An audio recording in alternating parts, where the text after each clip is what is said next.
Question, member from Haliburton-Kawartha Lakes-Brock. Thank you, Mr. Speaker. My question is to the Minister of Energy. Today, the on-peak electricity price is 17.5 cents per kilowatt-hour. That is more than 4 times what it was when the Liberal government first came to power.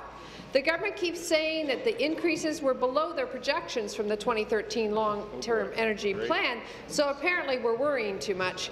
So the Ontario Energy Board even says that there is a simple solution to these soaring energy costs. Ontarians should just conserve a bit harder and work during off-peak hours. Residents in my riding of Haliburton-Kawartha Lakes-Brock are fed up with these poor policy choices from this government. Did the government expect seniors on fixed incomes to freeze during peak periods, businesses to close, and dairy cattle to hold their milk until off-peak hours? Mr. Speaker, how can the minister say to Ontarians that to better manage their bills, they should just stop working and heating their homes during on-peak hours?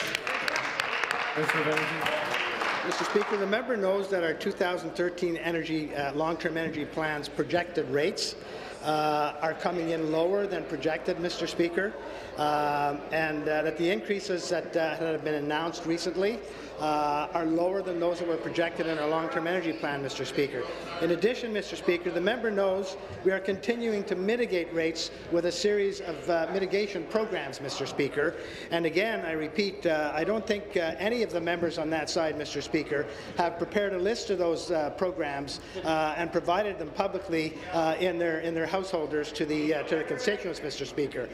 We're still adding more mitigation measures, Mr. Speaker, to assist customers with their bills, and in the supplementary, Mr. Speaker, I'll go into more detail.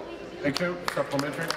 Well, Mr. Speaker, the bottom line is people are still paying more for energy. Wow. The Liberal government's long-term energy plan continues to subsidize industrial wind and solar power. The Ontario Energy Board even said that 1/3 of the electricity increase came from the costs of this government's Green Energy Act. Ontarians shouldn't have to give up more of their hard-earned money just so that the government can stand on a soapbox and preach photo-op environmentalism.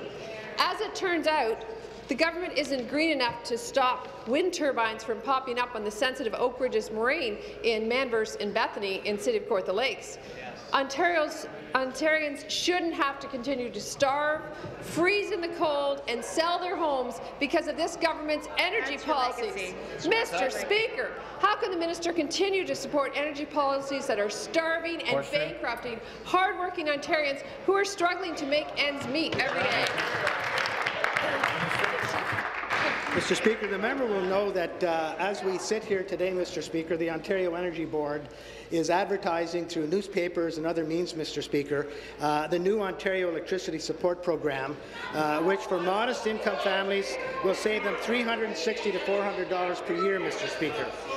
Mr. Speaker, never too late to get a warrant. In addition to that, Mr. Speaker, we know that the debt retirement charge is coming off January 1st, Mr. Speaker, which will take another $70 per year off their bills, Mr. Speaker. And we are also reminding people starting now through January, February, Mr. Speaker, that for senior citizens, they will be able to apply for their tax credit and, Mr. Speaker, get up to $1,060 off their electricity rates, Mr. Speaker. There are a lot of programs that they can access, Mr. Speaker, and I would ask the members opposite to communicate to their constituents those programs that are available rather than standing up here with rants, Mr. Speaker. Thank you.